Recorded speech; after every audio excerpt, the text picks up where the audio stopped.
இன்னைக்கு வெனஸ்டே. பாப்பாவெல்லாம் ஸ்கூலுக்கு அமுச்சு விட்டதுக்கப்புறமா நானும் ஹஸ்பண்டும் சேர்ந்து கேரளா கிளம்பியாச்சு. அவருக்கு அங்கே ஒரு சின்ன வேலை, எங்கள் அம்மா வீட்டு வழியாக தான் போகணும் அப்படிங்கிறதுனால நானும் வந்து வீட்டில் இறங்கிக்கிறேன், அதுக்கப்புறம் நீங்கள் கிளம்பிக்கோங்கன்னு சொல்லியாச்சு. அவரும் உடனே ஓகே சொல்லிட்டாரு. இந்த மாதிரி விஷயத்துக்கெல்லாம் நோ சொல்ல மாட்டாரு. ஸோ என்னை வந்து வீட்டில் இறக்கி விட்டுட்டு அவரோட வேலையை பார்க்க கிளம்பிட்டாரு. இங்கே அம்மா வீட்டுக்கு வந்துட்டோம் அப்படின்னாலே ரொம்ப ப்ளசண்ட்டாக இருக்கும். ஏன் அப்படின்னா அம்மா வந்து விதவிதமாக சமைச்சு வச்சுருப்பாங்க. ஸோ சின்ன வயசில் சாப்பிட்டதும் அதே ருசியோட இப்போ சாப்பிட முடியுது இல்லைங்களா, அதனால வீட்டுக்கு போய் அப்படியே வந்து வெளியில் உட்காந்தது தான். ரொம்ப நேரமாக வெளியில் உட்காந்து பேசிட்டு அப்படியே வேடிக்கை பார்த்துட்டு அதுக்கப்புறம் தான் லஞ்ச் சாப்பிட்றதுக்கு உள்ளே போனேன். அப்போ தான் வந்து உள்ளேயே என்ட்ரு ஆகுறேன் நான்.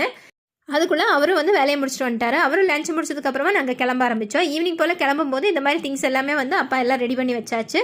எப்போவுமே இந்த மாதிரி திங்ஸ் எடுத்துகிட்டு வர்றது வழக்கம் தான். வர வழியில் கொஞ்சம் சிப்ஸ் அல்வா இதெல்லாம் வாங்கிக்கலாம்னு சொல்லிட்டு வண்டி நிப்பாட்டியாச்சு. லைட்டாக ஸ்நாக்ஸ் சாப்பிட்ற மாதிரி நம்ம காரில் சாப்பிட்றதுக்கும் வாங்கியாச்சு. அப்படியே கொஞ்சம் தூரம் வந்தோடனே நம்ம ரெகுலராக சாப்பிட்ற பழ பஜ்ஜி கடை இருக்குது, அங்கே வந்து ஒரு பஜ்ஜி சாப்பிட்டு ஜூஸ் குடிச்சிட்டு வீட்டுக்கு வந்தாச்சு. வரும்போதைக்கும் குழந்தைங்களும் ஸ்கூல்லேருந்து வந்திருந்தாங்க. பாய்.